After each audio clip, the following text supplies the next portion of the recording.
doutoras e doutores, sejam muito bem-vindos a mais um episódio do Sustentação Oral, o nosso podcast semanal da OAB Juiz de Fora.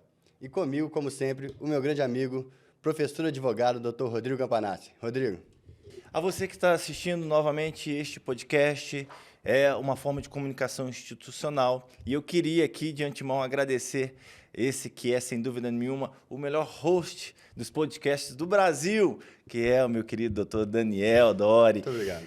Bom, desde já peço que se inscrevam, compartilhem, comentem, tragam sugestões e, na medida do possível, recomendem esses vídeos, porque eu acho que é uma forma da OAB mostrar não apenas a sua atividade enquanto uma autarquia sui generis, mas também uma forma de levar conhecimento e uma forma de comunicação mesmo, popular, uma comunicação muito assertiva. Daniel, como professor, eu fico muito satisfeito de hoje receber aqui a doutora Stephanie de Sá como membro da Comissão de Concurso Público. E eu tenho certeza que ela vai trazer algumas informações que são muito importantes, ainda mais pela experiência que ela tem defendendo os concurseiros. E ao meu lado, um amigo de longa data, um advogado extremamente proficiente. Hoje ele tem, e além do mais, que eu acho que é o mais importante, Daniel, é a visão empreendedora. Hoje, nesse mundo em que cada vez mais nós cedemos espaço do átomo para o bit, ele está trazendo um curso preparatório para concurso público, para Juiz de Fora, na modalidade híbrida, mais focada na presencial, e é um curso que tem professores altamente capacitados, e é um amigo de longa data. Conheço a família, conheço a proficiência dele, advogado empresarial, então é um advogado que milita nas áreas mais interessantes, com mais recuperação, né, financeira dos investimentos de estudos e tal. Meu querido doutor Tiago Brandão, seja muito bem-vindo. Muito obrigado, Rodrigo. Muito obrigado, Daniel. Prazer, doutora Stephanie. É um prazer estar aqui com vocês. Gostaria de agradecer o convite da OAB. Me sinto muito honrado em estar aqui participando desse podcast com vocês. Tá bom? Eu queria dar minhas boas-vindas a vocês, falar para o público que o tema de hoje são os desafios da preparação para os concursos públicos. E a gente sempre começa querendo saber um pouco mais das pessoas, dos nossos convidados. Stephanie, conta um pouco da sua história pra gente.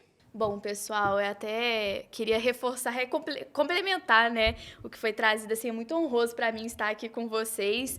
Eu acho que não vou puxar muito para esse lado, não, mas a idade não mente, eu sou a mais jovem aqui da mesa, recém-formada, então é muito bom ouvir, né, de advogados experientes, essa iniciativa da OAB, com certeza é muito importante, né, não só para a nossa subseção, mas como um todo.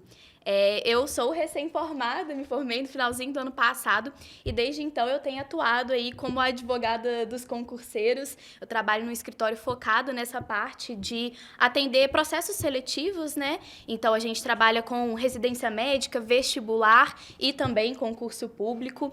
Então a gente tem essa atuação focada em defender vários dos problemas que vão acontecendo ao longo do concurso público e é muito legal estar aqui para conversar um pouco mais, para falar com os concurseiros, né? Tem várias coisas que os candidatos não sabem que têm direito, então acho que é bem legal a gente poder conversar sobre isso também. A gente que agradece. Tiago, e você? Agora me conta um pouco da sua trajetória, que não é curta. Pois é, Daniel e Rodrigo, a minha trajetória, ela realmente não é curta, não. Já tenho de formado 21 anos, aí militando na advocacia, também sou contador, também professor e empresário e focado aí no direito empresarial, ajudando as empresas a prosperarem, a trazer riqueza para o país e melhorar a economia, né? Então, a gente espera que o direito seja uma alavanca para as empresas prosperarem realmente nesse país, nesse momento econômico difícil que a gente vive, mas vamos conseguir aí. E com relação aos concursos públicos, como o Rodrigo disse, sou professor lá do CEPAC, que é um cursinho preparatório para concursos públicos. Aqui em Juiz de Fora, estamos focados aí no presencial e a gente espera contribuir para que os formandos em direito, formandos de outras áreas também, que queiram fazer concursos públicos, possam ser acolhidos pelo CEPAC e conseguir, através do cursinho, a sua aprovação, a sua tão desejada aprovação. Eu tenho até um depoimento para fazer, Thiago, Stefano. Eu tenho sentido que a pandemia ela trouxe graves problemas sociais, né? Um dos problemas ela realocou os nossos jovens num ponto que para eles é um ponto de conforto, mas é uma situação que talvez vá gerar grandes problemas no futuro, que a grande maioria, eu conheço muitos, mais, se bobear, a metade ou a parte mais importante do curso, eles ficaram de forma praticamente isolada, ou 100% isolada, né? Pelo menos ali no período de pandemia. E isso gera, de fato, um déficit muito grande. Por quê? Não que o presencial ele vá trazer conhecimentos diferentes que o virtual poderia trazer, só que o presencial ele é importante por um estímulo, né?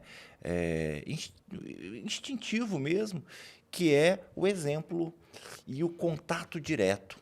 Esse contato direto, nós somos um ser extremamente, né? O homem, o ser humano é um ser político e ele exige isso que a gente está fazendo aqui agora.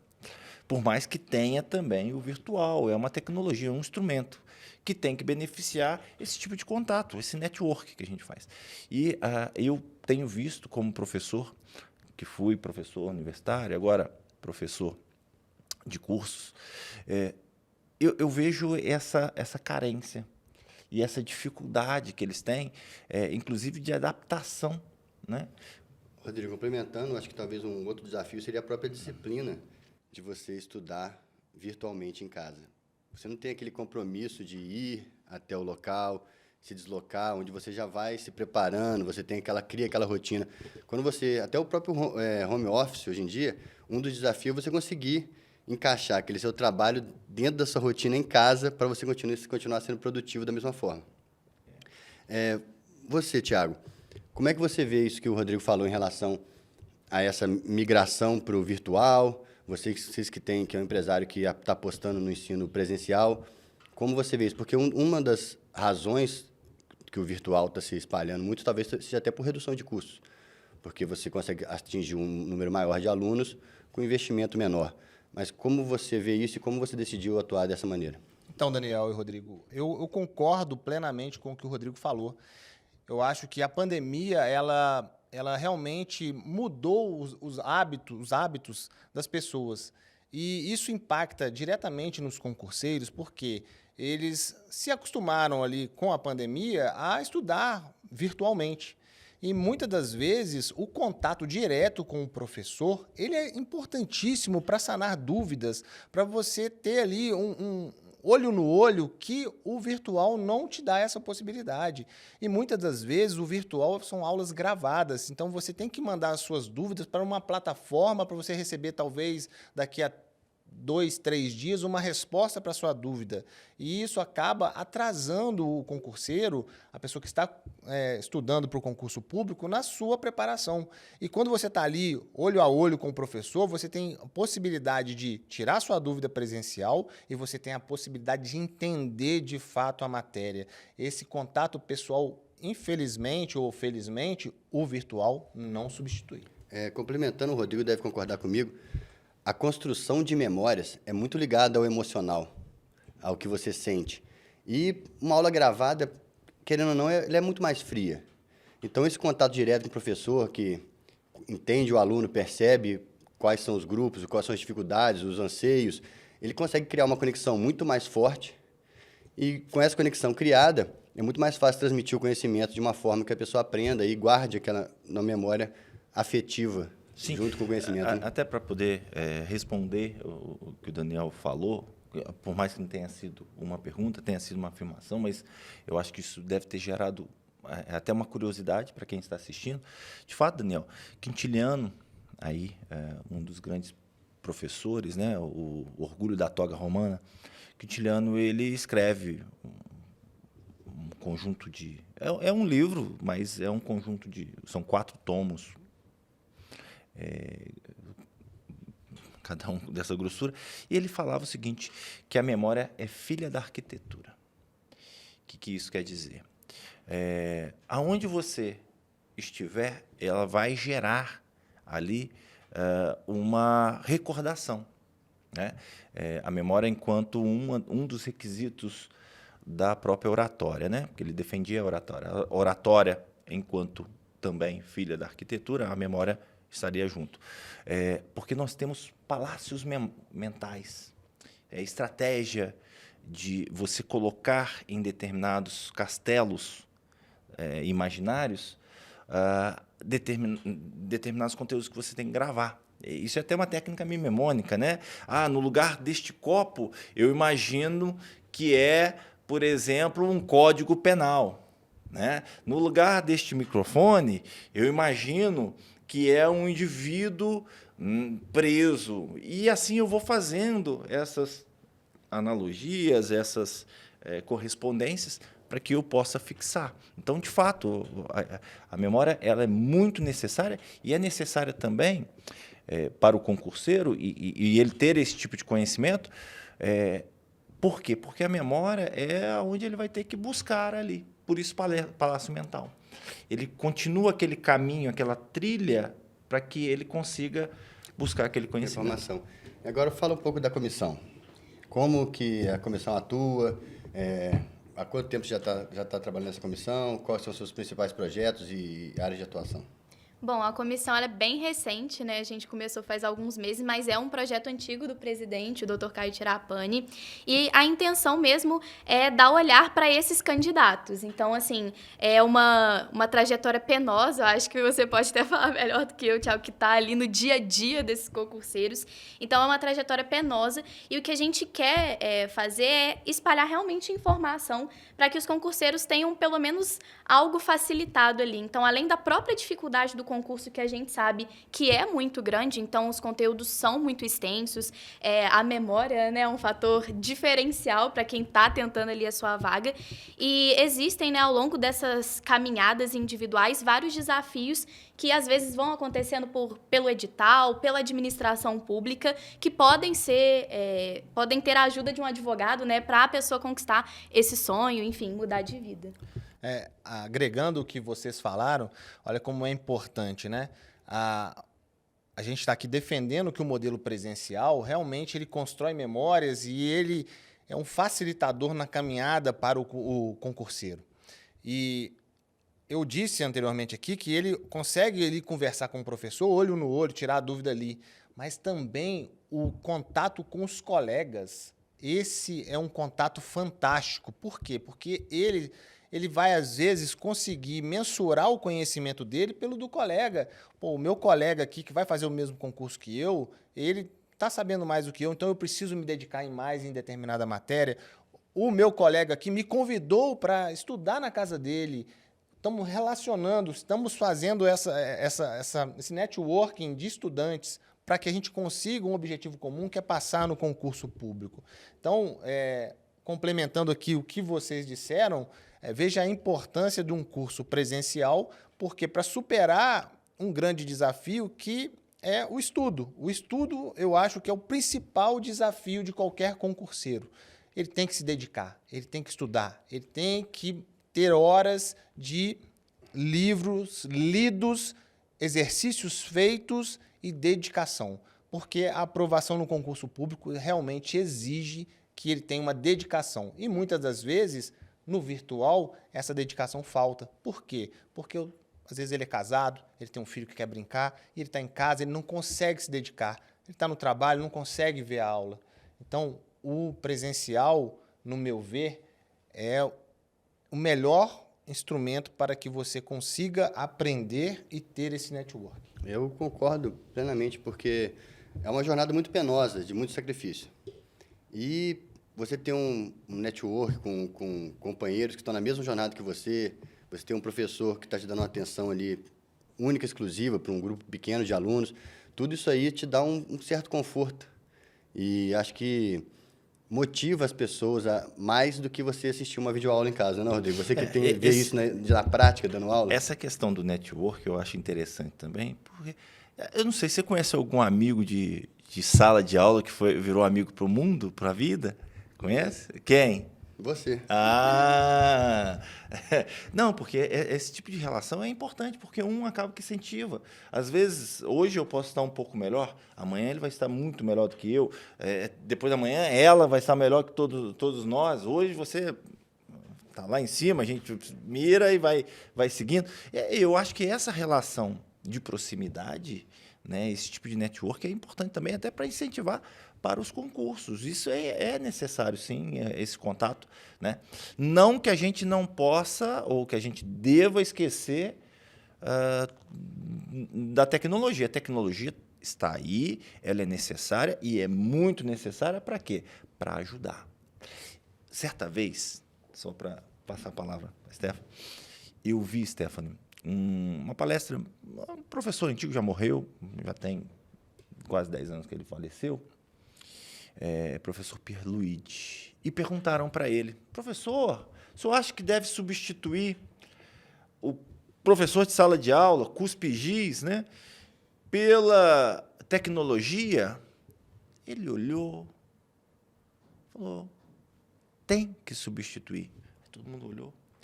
Sabe por quê? Porque a tecnologia chegou para poder ajudar. Só que, aí que vem a grande sacada, o grande professor nunca vai ser substituído, porque o grande professor é o que caminha junto, é o que está do lado e que vai utilizar a tecnologia em benefício da melhor fixação. Eu acho que isso é importante. Agora, o que você acha? Como que você tem visto hoje as tendências dos concursos públicos? De repente, né, até a questão de uma relativização agora dos tipos de atividades que são necessárias para o concurso público, outras que estão, né, sendo contratações de livre escolha. Como que você tem visto o concurso público hoje? Eu acho que assim, concurso público é uma coisa que sempre vai existir, né? Então, eu acho que realmente para muita gente é uma forma de mudar de vida. Concurso público aqui eu estou falando, né, sobre concurso público pós-graduação, mas concurso público próprio vestibular, assim, é um tipo de concurso público que também abre essas portas. Então, eu acho que, assim, querendo ou não, todo mundo acaba fazendo um concurso público na vida. O meu primeiro concurso público, por exemplo, eu tinha 10 anos, que foi quando eu passei para o colégio militar.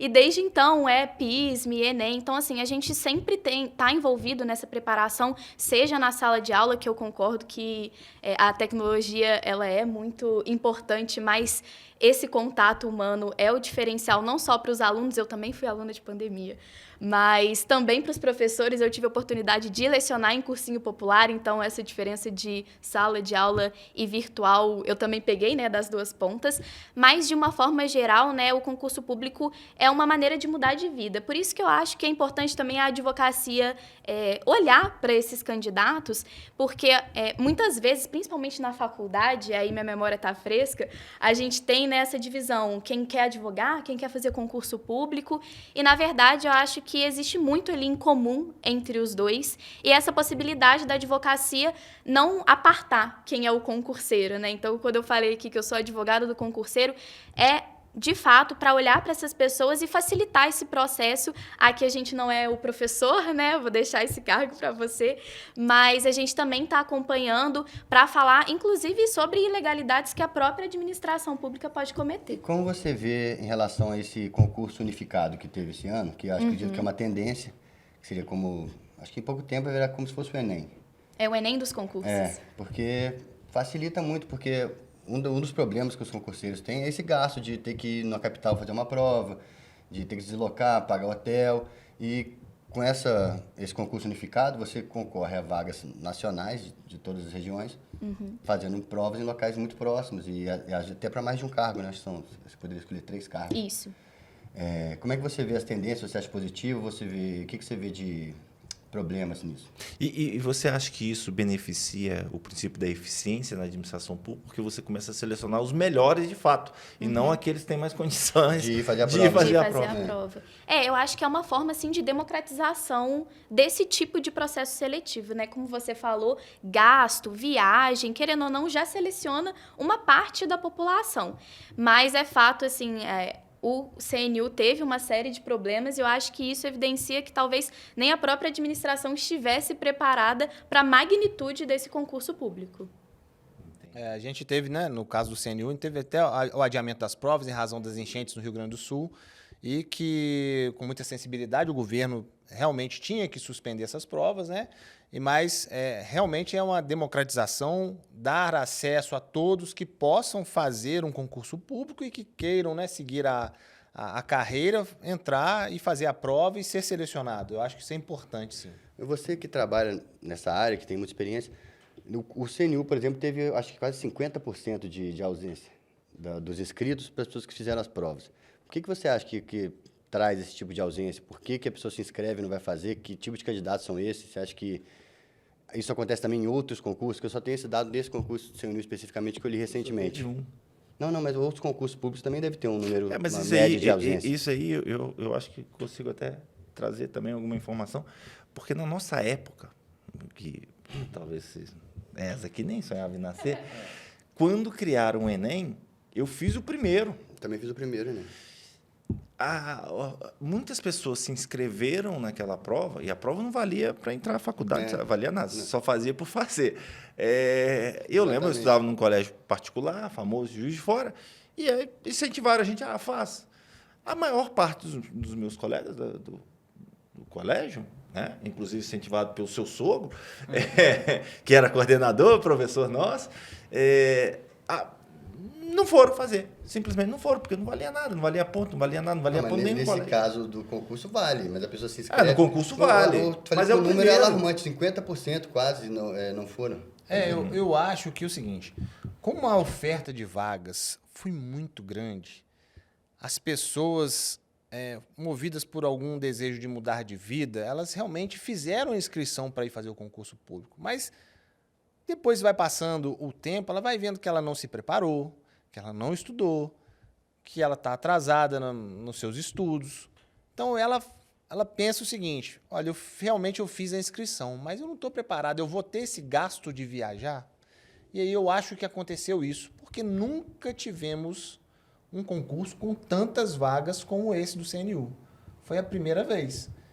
Então, eu acho que o índice de ausência se deveu a isso. As pessoas, eu conheço pessoas que falam, eu vou fazer a inscrição, depois eu resolvo se eu vou fazer a prova. Eu tive aluno que aconteceu. Quase 6 meses. Exatamente. Eu tive aluno que aconteceu isso, ele falou expressamente, eu fiz a inscrição porque era o primeiro e depois não fiz a prova porque eu não estava preparado, porque eu não estudei. Simplesmente. Essa questão do preparo também se reflete muito até em quem faz a prova. Eu acho que para quem é concurseiro tem algumas coisas que já são padrão de todo mundo. E o que a gente viu também, até na atuação profissional como advogada, foram vários problemas na execução desse concurso. Então, por exemplo, várias pessoas deixaram de marcar o tipo de prova que era para fazer, né, na capa da prova, parecido com o Enem, inclusive. E por isso uma quantidade enorme de pessoas foi eliminada de cara, assim, do concurso público. E, assim, o que a gente vê também é várias pessoas que não prestam... É até difícil falar, né? Mas que não entendem tão bem o que é previsto no edital. Talvez até você fale isso com seus alunos, né, no seu curso. Mas a importância, né, de você analisar as normas do edital também para não ser eventualmente eliminado. Indo para o lado onde você atua, acho que no bloco 4 do CNU, teve um problema, acho que foi no Nordeste, que eles entregaram de manhã a prova da tarde. Aí a prova da tarde ficou, acho que 11 minutos na mão. Aí depois pegaram de volta, entregaram a prova verdadeira e até tinham conseguido uma liminar que suspendeu a divulgação da nota do bloco 4. Aí eu não me aprofundei muito, mas depois divulgaram mesmo assim. Nesse tipo de situação, qual que é a sua visão jurídica em relação a isso? Você acha que é um erro passivo de anular tudo? Ou então é um erro sanável? Como é que você veria se você fosse defender um concurseiro? Nossa, que complicada essa situação, sinuca de bico. Mas é que, assim, toda vez que a gente vai falar de concurso público, a gente tem que sopesar várias coisas diferentes, né? Então, claro que esse é um erro que prejudica vários candidatos. Afinal, uma parte considerável do pessoal que estava fazendo a prova teve contato com a prova da tarde antes, né? Então, seria aí uma mácula da isonomia. Ao mesmo tempo, anular todo o bloco 4 no país inteiro, será que isso também não afeta a eficiência, que é justamente um dos propósitos do concurso público? Então, esses argumentos são sopesáveis, né? E por isso que é uma situação difícil. Isso parte do pressuposto, inclusive, de uma concepção de justiça moral e utilitária. Moralmente, deveria, né, cancelar, porque você atacou ali o direito de alguns que não tiveram o mesmo acesso. Só que na questão utilitária, que é trazer o bem-estar para o maior número possível de pessoas, imagina a quantidade de gente e a questão do prejuízo financeiro não só para a administração, para o próprio concurseiro, candidato, porque isso tem uma mobilização, uma engrenagem estatal muito grande, né? Imagina mobilizar todos os candidatos novamente para fazer a mesma prova, que já foi realizada por causa de um erro pontual que aconteceu em determinada região do país. Realmente. E às vezes ninguém daquela sala passou por, vamos botar assim. Exatamente. Não, às vezes nem perceberam o que era. Não perceberam, as pessoas até postaram nas redes sociais que tinham lido a prova. Pô, mas ninguém tem a memória. O cara deu uma lida ali de 10 minutinhos, umas 2, 3 questões. Talvez ele tenha, na hora do almoço, estudado essas 2, 3 questões, acertou elas, mas às vezes não foi suficiente para causar problema para ninguém. A gente tem que pensar o seguinte também, né? Por esse lado, 2 pontos no concurso público É muita muito coisa, pouco. muita Às coisa. vezes ele divide a pessoa que foi aprovada daquele reprovado. Eu uma sei situação muito bem. muito complicada. Ponto, às vezes, nem é o critério de desempate. Às vezes, a idade. Imagina, 2 pontos, o mundo que é, a quantidade de pessoas. Vão ser 2, 3, 4, 5 mil pessoas, de repente, dependendo do concurso. E entrando no tema do nosso episódio, quais são os desafios que você vê como o desafio maior para o concurseiro? Seria, assim, a própria disciplina, o psicológico, de não ficar nervoso no dia da prova, ou realmente o conteúdo é o maior desafio? Eu acho que a preparação, o estudo é o maior desafio. Porque se ele não tem o estudo, ele não vai conseguir entrar. A porta do concurso público ela é muito estreita. Só passa quem está preparado. Então, se o candidato não se preparar, ele não vai conseguir entrar. É óbvio, temos alguns outros desafios, temos critérios de empate, né? Como vamos definir esses critérios de empate, pontuação por graduação, por pós-graduação, por mestrado, por doutorado, mas são questões subsequentes. Eu acho que realmente o maior problema, não vou dizer problema, o maior desafio de quem está fazendo um concurso público é a preparação. Ele tem que conseguir se preparar e abdicar mesmo da sua vida 1, 2, 3 anos para conseguir entrar no concurso que ele almeja. Concordo contigo. Agora eu tenho uma pergunta que só você consegue nos responder. Quais são os direitos dos concurseiros? Claro que eu estou brincando, né? Tem dois advogados que são... Quantos dias? Não, mas eu queria que você destacasse para a gente quais são ali as principais características na sua interpretação da lei, quais são as nuancezinhas que tem que chamar a atenção, que muitas vezes o concurseiro nem imagina que tem. Poderia se estender para onde dá mais problema? Quais são as situações que geram mais problema? Vou dar um exemplo, assim, só para ilustrar. A gente tem um caso no escritório que é sobre vaga para PCD. No caso específico, é em relação ao concurso para EPICAR.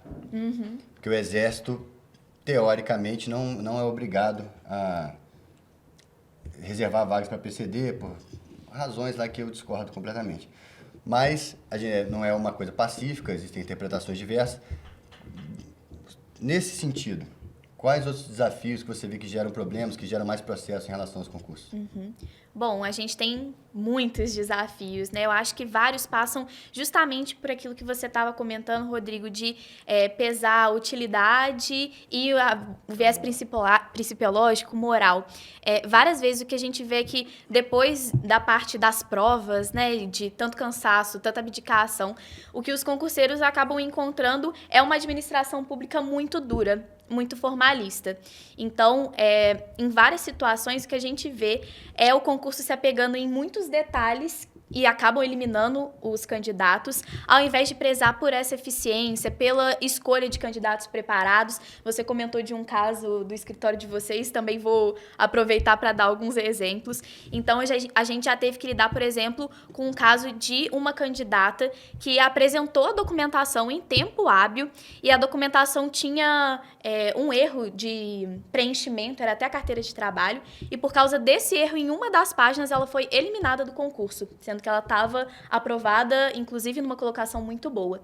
E esse tipo de candidato, né, às vezes ele se vê desamparado porque, o que eu vou fazer contra esse concurso? Ou a quem que eu vou recorrer? O meu recurso administrativo não funciona. E aí é importante dizer, né, que preciso procurar auxílio jurídico mesmo, para que a gente possa justamente conversar, né, sobre esses princípios, conciliar proporcionalidade, razoabilidade com essa eficiência da administração pública. Então, até mesmo em questão de cota, a gente também tem casos em que a pessoa descobre a deficiência depois da inscrição, e a maior parte dos concursos exige que o candidato indique a cota, né, já na inscrição. Então, o que acontece se a pessoa descobre a deficiência depois que ela já se inscreveu? Será que ela não tem direito a concorrer às cotas mesmo assim, se o objetivo da cota é promover diversidade, inclusão? Então, esses desafios, né, de interpretação restritiva, a gente trabalha muito para conciliar com a eficiência, com a utilidade. Bom, a fim de complementação, você acabou de falar, e é um tema que eu estudo há alguns anos, né, com relação a esse tipo do certame público relacionado a PCDs, relacionado às cotas especificamente. A gente vê que, por mais que o Supremo Tribunal Federal até tenha decidido já com relação a isso, há alguns anos atrás, a gente ainda vê alguns concursos públicos dando interpretações e fazendo a seleção para esse tipo de cota, né? Esses tipos de cotas, de forma equivocada. Muitas das vezes, por exemplo, eu tenho uma vaga para um professor de enfermagem, né? Só que o concurso público tem um professor de enfermagem, mas ele tem outros 50 professores de direito, medicina e assim vai, história e tal. E algumas pessoas entendem que aquela única vaga, e até juízes, né, que contrário, inclusive, a decisão, né, majoritária aí, entende que essa única vaga excluiria o direito a cotas, porque não estaria naquele limite e tal. Só que, na verdade, a vaga é para professor, o concurso é para professor. Então, todas têm que entrar no bolo e ali você vai ver quantos PCDs, por exemplo, quantas pessoas em cotas se candidataram, e aí você tem que selecionar o percentual. E aí aquelas pessoas foram sendo aprovadas, elas vão passando à frente. Infelizmente, eles não alguns juízes, alguns certames e alguns juízes não têm. Esse ponto é bem delicado, realmente. Essa interpretação, né, do quantitativo geral de vagas, e aí acaba que as vagas destinadas às cotas acabam até sendo feitas por sorteio, né? Então, essa vaga vai ser para atingir o quantitativo mínimo. É algo que realmente muita gente não entende e acaba aplicando de forma errada, né? Eu acho que a dificuldade maior seria como dividir isso, como fazer isso na prática. Óbvio que teoricamente, legalmente, teria que ser feito assim. Só que é difícil você colocar vamos supor, tem uma vaga para cada professor. Você não vai fazer o concurso para professor, você vai fazer o concurso para professor de direito. Então, a pessoa que vai ser PCD ou uma cota vai se candidatar para uma vaga ela específica. Nunca entra. Esse é o problema. Salvo engano, até na decisão do Supremo Tribunal Federal, foi do Barroso. E o Barroso fez essa observação. Não, a minha questão é a dificuldade porque senão ela nunca vai entrar. Não, eu entendo. Eu tô falando que eu não tô falando que eu discordo. Eu tô falando que é a dificuldade de você conseguir adequar isso de uma forma que seja viável de ser feita. Assim, eu agora, de supetão aqui, eu não consigo pensar numa forma de como isso funcionaria, você entendeu? Apesar de eu Eu acho que o critério mais justo é coloca tudo numa cesta, tira-se, verifica-se a quantidade de PCDs e a quantidade de cotas, né? Que é preto, pobre e não preto, pardo, preto, pardo e indígena, né? E tem ainda classe social. Tem a classe social também. Aquelas pessoas que estudaram em colégios públicos. Então, você tem as cotas específicas ali. Então, você põe todas as cotas dentro do balaio, verifica quantas pessoas se inscreveram nessas condições, e aí, depois que fez isso, você vai redistribuindo. Distribuiu para essas pessoas, a cota mínima, pelo menos, o resto vai para a concorrência geral. Porque, senão, essas pessoas jamais vão... elas teriam direito a vaga só em concursos maiores, realmente. É uma forma de selecionar, né? Com relação às preparações para concurso público, como tem sido, Thiago, a sua interpretação enquanto empreendedor e professor da situação dos alunos? Como tem sido o interesse deles para os cursos? É um mercado ainda que necessita, né, que abre vaga? Por que eu estou perguntando isso? Porque a gente... vaga, inclusive, de emprego, né, para professores e tal. Porque a gente sabe que as faculdades, sobretudo as faculdades de Direito, sofreram uma evasão fora do normal. Né? Faculdades que tinham aí 5, 6, 7 turmas, hoje forma 1,5 com um sacrifício extremo. Então, me parece que aquele charme, aquela possibilidade de crescimento que as pessoas tinham, né? Vou me tornar, fazer direito, vou passar em concurso. Isso meio que foi minguando. Mas você acha que ainda é um mercado que acolhe o professor, que precisa desses professores, que acolhe esses alunos? É uma área boa hoje? Eu, Rodrigo, considero que sim, é uma área muito boa. O direito, eu sou suspeito para falar, né? Mas eu sou apaixonado pelo direito, mas ele é a área que te dá, talvez, aí, a maior oportunidade de concurso público.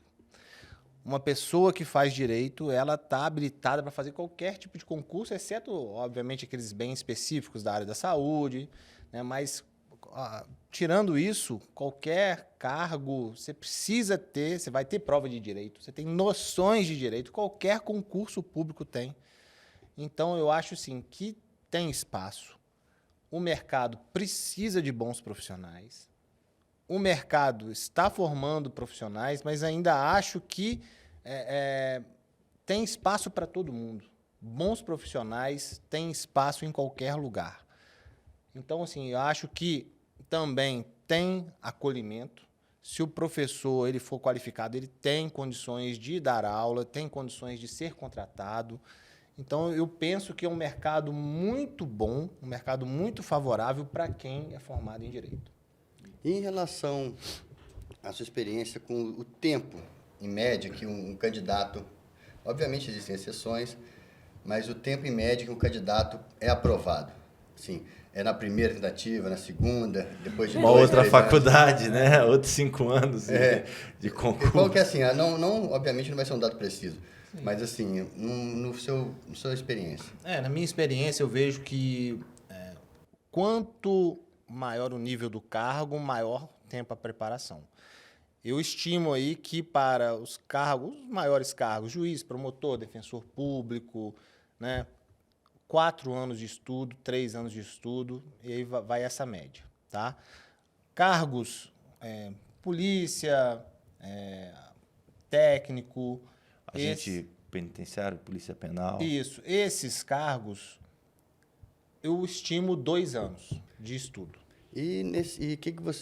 Qual seria o seu conselho no sentido assim, da pessoa focar numa única área, um único cargo específico, um objetivo e, vamos supor que esse concurso sai de 3 em 3 anos, ele só vai fazer isso. Ou você acha que assim, salutar e enriquecedor ele ir testando outros concursos, que talvez não seja o objetivo específico dele, mas que ele consiga ganhar experiência da própria prova, do próprio nervosismo dele na hora, ou que às vezes, muitas vezes ele pode até passar e ficar por ali mesmo, né? Exatamente. Como é que você acha que é melhor a pessoa ter um foco único ou ela ter uma pluralidade de objetivos? Então, Daniel, eu acho o seguinte, todo cargo público, que fora da área da saúde, que esse eu realmente não tenho conhecimento, mas o restante todo aqui, estamos falando de polícia, técnico judiciário, técnico de Ministério Público, promotor, juiz, delegado, policial civil, todos esses concursos, a gente fala concursos primos ou irmãos,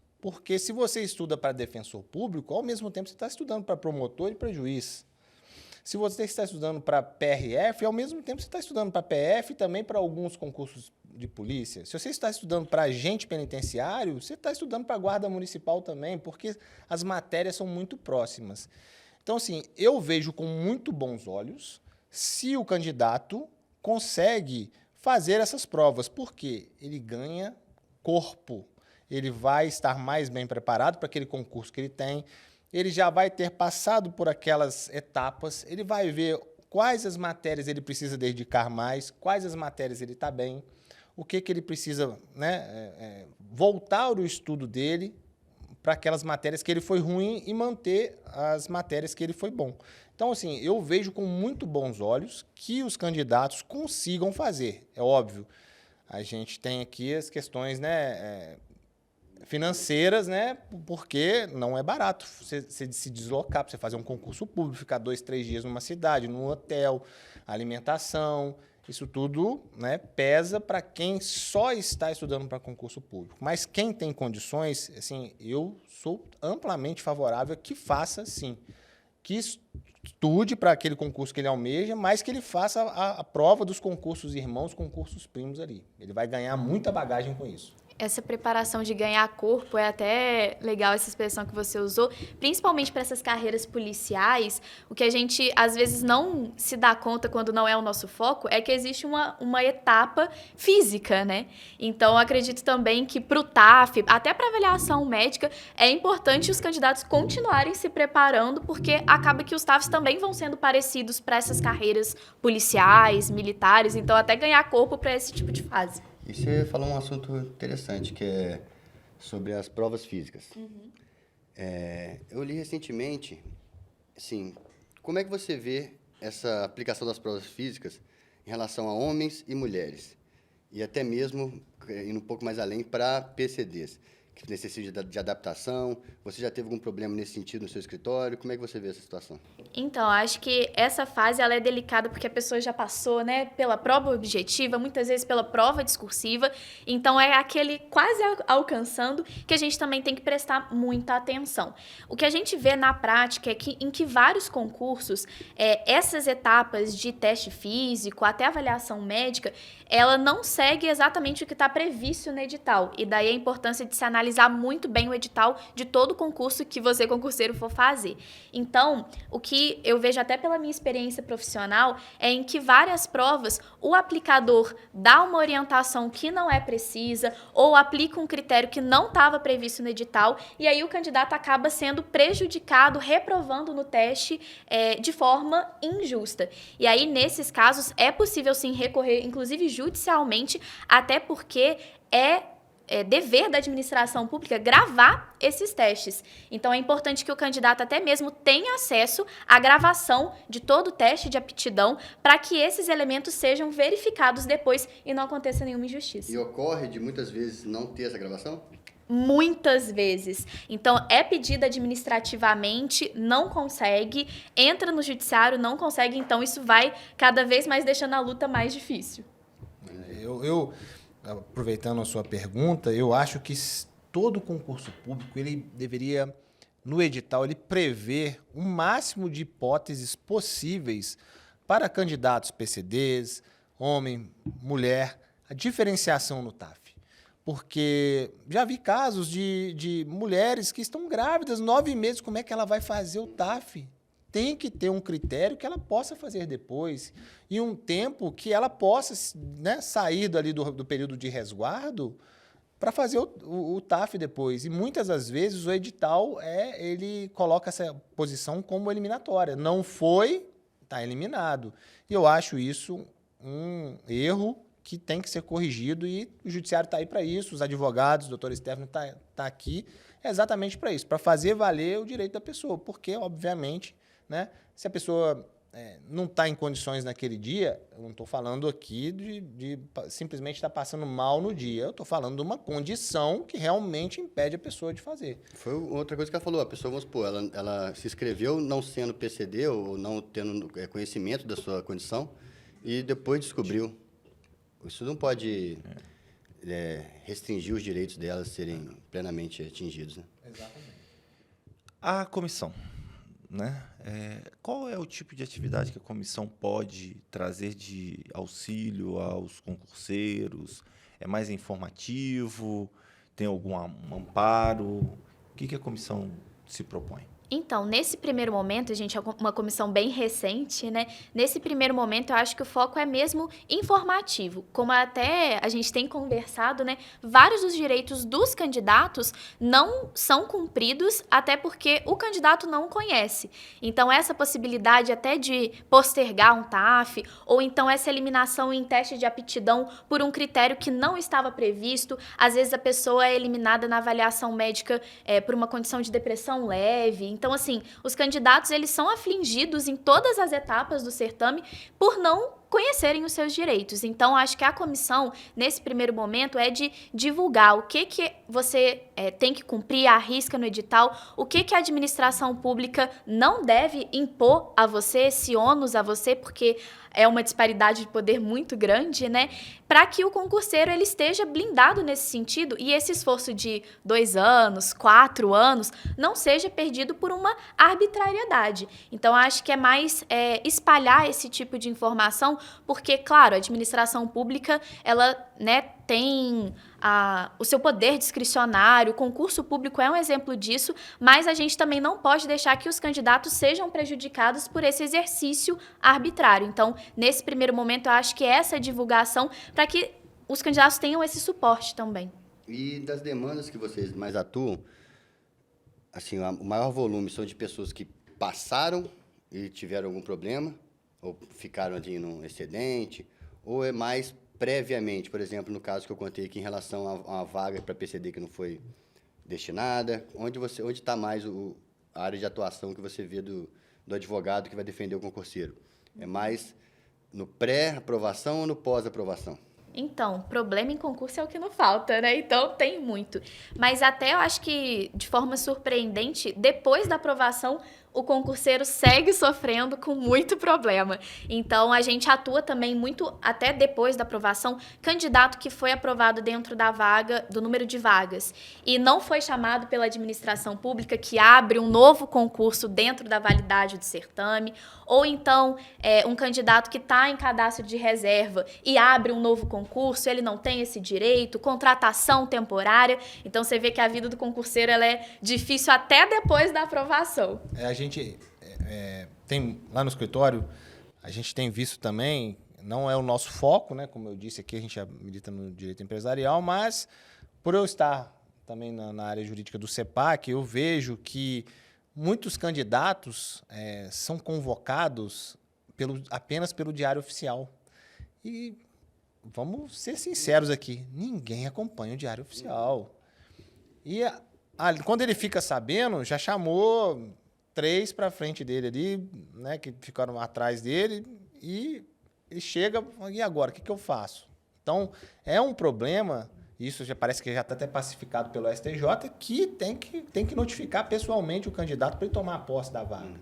Né? E já vi casos que não foi notificado.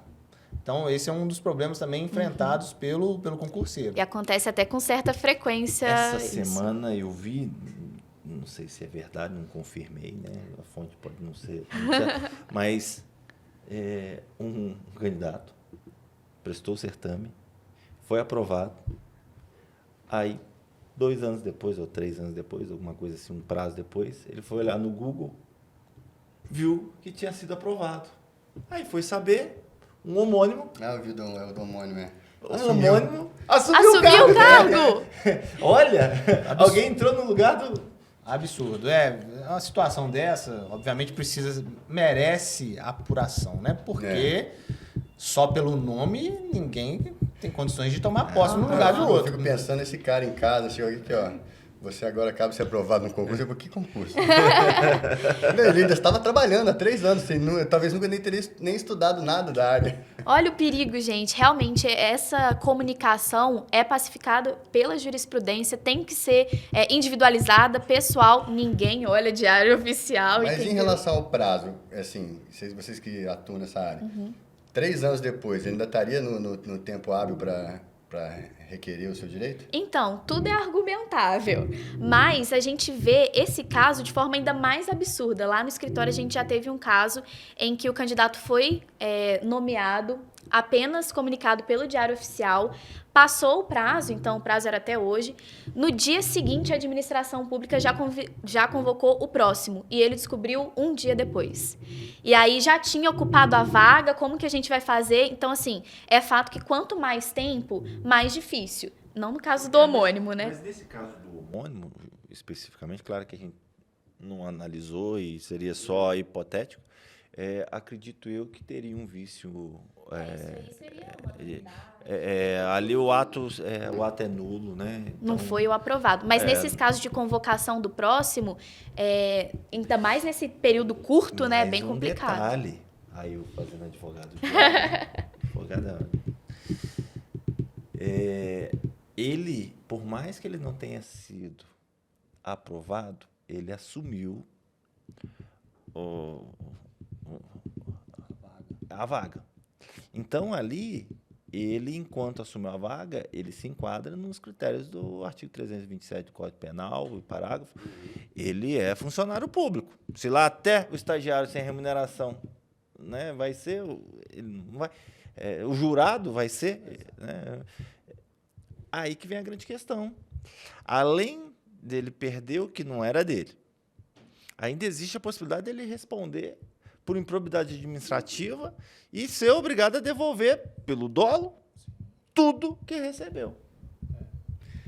Porque, assim, inocente ele não é, né? Caiu um concurso no colo. Seja, né? Uma prece atendida. Comprou uma rifa. Mas se foi homônimo, de repente pode ser que no mesmo certame eles... Eu tinha que ter se inscrito também, né? Pode ser que pode a ser. gente está julgando ele aqui. Agora, vocês dois que são professores, eu pergunto para vocês. O que vocês acham mais importante, assim, como vocês atuam na forma de motivar os concurseiros, de inspirar eles de uma forma que consiga tirar eles daquela monotonia dos estudos, fazer com que eles voltem a ter aquele brilho no olho de um ser humano cansado de tanto estudar? Fala, Rodrigo, você. Bom, isso é algo que há muito tempo me incomoda, né? A questão ser professor não é fácil, ser professor é muito difícil. Ser discente também ser aluno também é muito difícil. Mas o professor ele tem que saber cativar esses alunos. E cativar é algo muito difícil, né? Já diria ali o Pequeno Príncipe, né? Nós somos eternamente responsáveis. De fato, o professor ele tem que caminhar junto com esses alunos e mostrar o que é o certo. Agora, como eu acho que parte do pressuposto que o bom professor tem que entrar no mundo desses meninos. Não adianta mais, hoje, simplesmente, por mais que a gente saiba que esse contato direto é importantíssimo, não adianta mais você tentar aplicar numa sala de aula aquilo que o medieval aplicava, né? Essa sala de aula parada, estagnada, sem o dinamismo, né, de uma TV que acessa a internet, sem a aplicação, né, do Gemini, do ChatGPT e de outras coisas, sem ali simplesmente o PowerPoint com os bullet points. Isso não é isso. O professor tem que... É uma coisa que, por exemplo, o concurso público é um pouco mais difícil porque você tem ali a decoreba em determinados momentos. Mas você tem que estimular. Agora, enquanto professor de faculdade, que já tinha que ter dado essa base, ensinar o aluno a estudar. Por quê? Porque existe uma diferença, Daniel, Tiago, a doutora Steph sabe, do tipo de aluno que você é. Existem aqueles que são auditivos, existem aqueles que são sinestésicos, existem aqueles que são visuais. Ah, eu lembro no código a posição que estava. Poxa, né? Eu levava os alunos, e era interessante, Tiago, eu levava no presídio, porque eu ia trabalhar sistema prisional, eu falava assim, primeira coisa, olhem para o lado. Faculdade particular, olhava. Aí eu falava assim, olha como a nossa sociedade é injusta, né? Quantos aqui são pretos e pardos? E quantos se identificam como tal? Porque tem gente que às vezes nem sabe o que é, e é. E aí, quando a gente chegava, a primeira pergunta que eu fazia para eles, agora eu quero que vocês olhem para o lado. E é um problema social que a gente enfrenta, né? Aonde a senzala do século XXI, né, tiraram, né, e arranjaram a elite, essa elite capitalista, botou essas pessoas lá. Então, só para concluir, olhem para o lado. Então, uma grande maioria, né, dessas pessoas que não tiveram oportunidades, elas estão sendo encarceradas. E é isso que a gente quer. Então, assim, aí o aluno vivia aquilo, ele sentia, eu virava e falava assim, e talvez você que esteja assistindo nunca tenha tido essa experiência, presídio tem cheiro, presídio tem cor, presídio ele tem uma carga negativa que não tem uma vez que eu não vou lá, hoje eu nem vou de terno mais. Por quê? Porque todas as vezes que eu ia, eu ficava com ranço de usar aquele tipo de terno. Então, hoje eu já uso uma roupa que, de repente, eu só vou ver essa roupa alguns tempo depois, meses depois. Eu não preciso usá-la sempre. Então, assim, concluindo e falando aquilo que você perguntou, esse tipo de motivar, ele parte do pressuposto que eu tenho que entrar no mundo desse aluno e eu tenho que saber como que esse aluno ele tem a capacidade de aprender. Eu compartilho 100% do que o Rodrigo falou.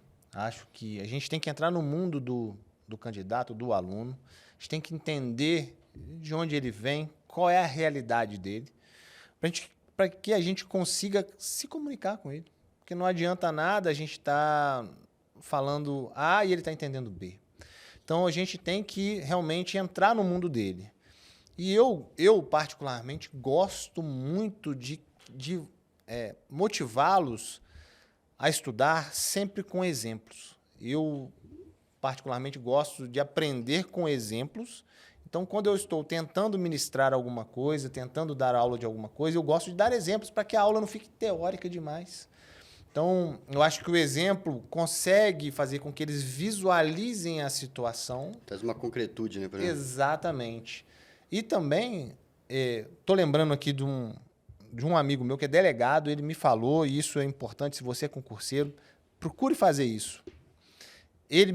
Hoje ele é delegado federal. Silvio, um abraço. Ele falou o seguinte, quando ele estava estudando, uma das coisas que ele fez, ele foi na academia da Polícia Federal. Ele estava estudando, mas ele foi visitar. Por quê? Porque ele já queria se inserir naquele ambiente para ele visualizar que ele já estava ali fazendo a academia. Isso, ele falou que deu uma motivação para ele muito boa. Então, você, concurseiro, que tem condições de ir no local do cargo que você almeja, vá lá. Vá vivenciar essa experiência. Eu te garanto que se você chegar para uma pessoa que você almeja o cargo, um juiz, um promotor, um defensor público, um advogado da União, um advogado do Estado, e chegar lá e falar, olha, eu estou estudando para concurso, eu quero ser exatamente o que você é hoje, tenho certeza que você vai ser muito bem recebido por essa pessoa. Nunca ouvi que alguma pessoa dessa tenha tratado mal um candidato. Tem uma frase que diz assim, se você não consegue visualizar a casa pronta, você não é capaz de suportar a obra. E assim, a gente está terminando, falei que passa rápido. Queria que você falasse desses seus recados finais, passasse suas redes sociais.